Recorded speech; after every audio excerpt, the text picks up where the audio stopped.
Hey mathematicians, let's do your homework. All right, our first problem.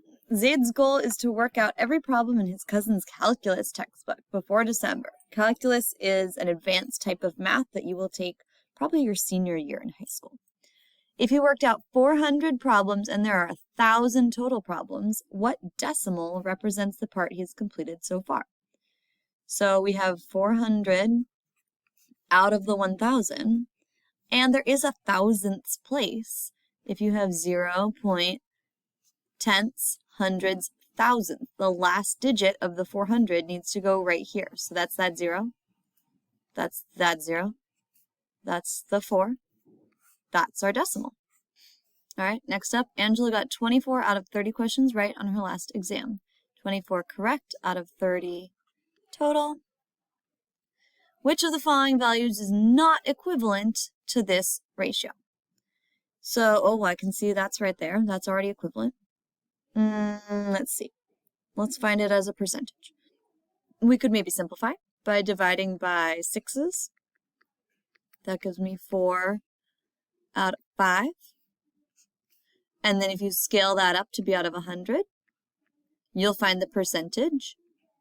If it's 80, great. Cross off 80 and circle part D. If it's not 80, then cross off D and circle 80 because it's not that. Raina had $50 but spent $27 at the mall. What percent of money does she still have left? So we've got the part spent is 27. The part left, we don't know yet. And the total is $50. So you need to first subtract 50 minus 27 to find your part left, and then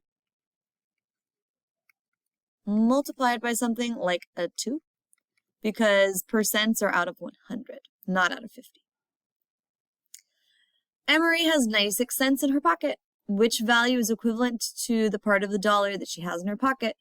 To know this, you need to know that $1 equals 100 cents. So if she has 96 out of 100, you're looking for one of these options that is equivalent to 96 out of 100.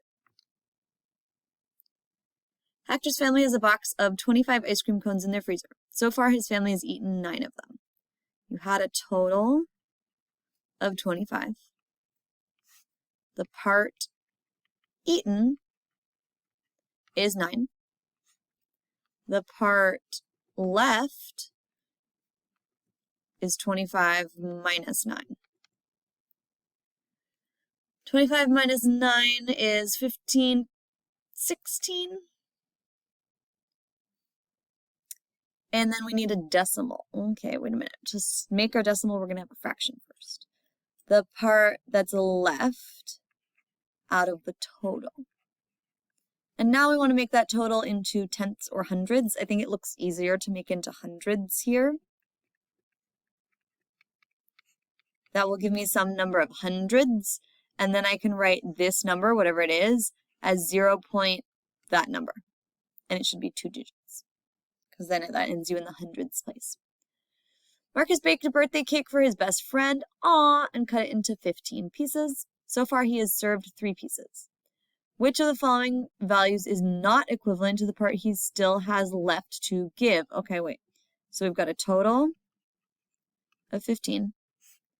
We've got a part served and a part left.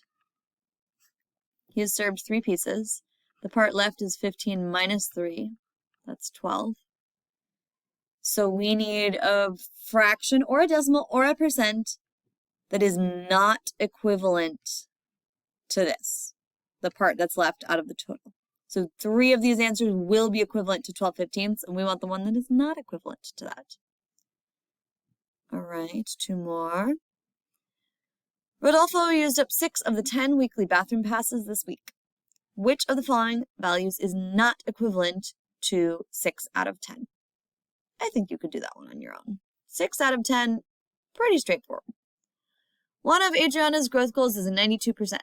This means she needs to get 92 out of 100 questions right on her next science exam. 100 question science exam, that's long. Which of the following values is equivalent to 92%? Is it 90 out of 100? I don't think so. Is it 9 out of 2, which is way bigger than one whole? Let's see, 9 out of 2 is 2 2s plus 2 2s, that's 4 2s, plus 2 2s is 6 2s, plus 2 2s is 8 2s, plus 1 2 is 9 2s, or 1/2. That's 1, 2, 3, 4.5. And remember that every one whole is worth 100%. So this represents 450%. Definitely not that one. You're choosing between B and C. Try writing it as a fraction and simplifying. And that's it. We're done with our homework.